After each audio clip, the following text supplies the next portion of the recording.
النهارده هنشرح تطبيق من اقوى التطبيقات في تشغيل الاي بي تي في على الاندرويد. هو مجاني وسريع جدا، وده لعشاق الافلام وماتشات الكوره، ويعتبر ده اقوى البرامج الموجوده للاندرويد. وطبعا ممكن يشتغل برضو على الكمبيوتر بس بواسطه محاكيات اللي هي بتشغل الاندرويد. نبدا بقى على بركه الله كده، نبدا الشرح.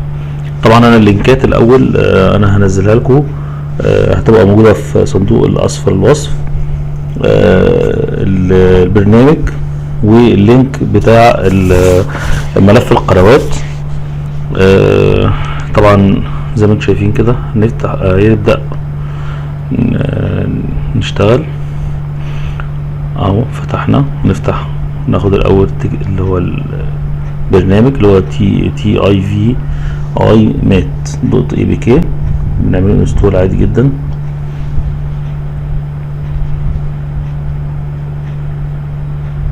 اهوت. طبعا ما بياخدش ثواني، بتسطب على طول.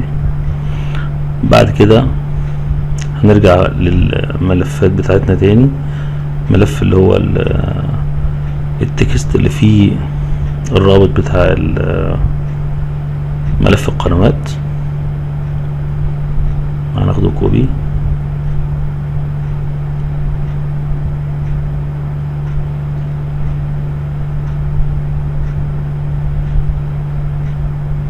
هنروح على اي صفحة الانترنت ونعمل بيست اهوت. بننزل على النسخة المجانية اللي هي تيست سيرفر دي اهو، $0 اهو، و24 هاور اهو. نيكست. ده انه هيعد كام ثانية دول. هنضغط نيكست.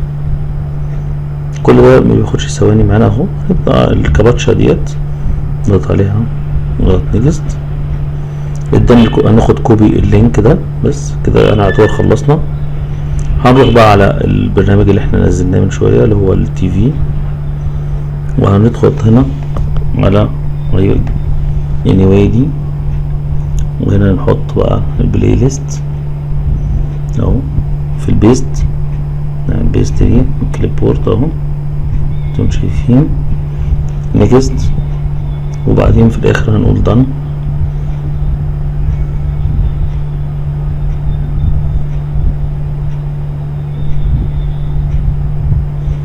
اوكي. هو كده فتح القنوات زي ما انتم شايفين كده. نختار اهو، دي باقات الكورة البين. نضغط تاني تحت كده تدينا قنوات تاني، او نضغط قناة تانية. شايفين السرعة، مفيش تقطيع، والاستجابة سريعة جدا. ننزل على قناة كمان اهيت، شغالة كويس جدا. ريزولوشن الصورة كويسة جدا، جودة HD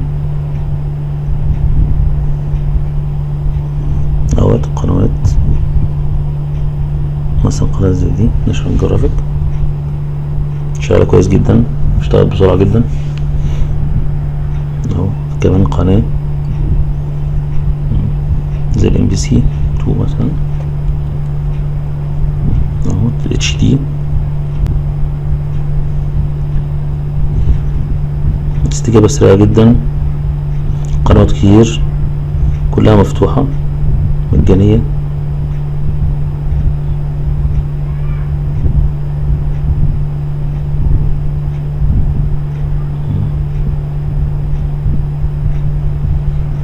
كده نكون شرحنا لكم البرنامج والملف.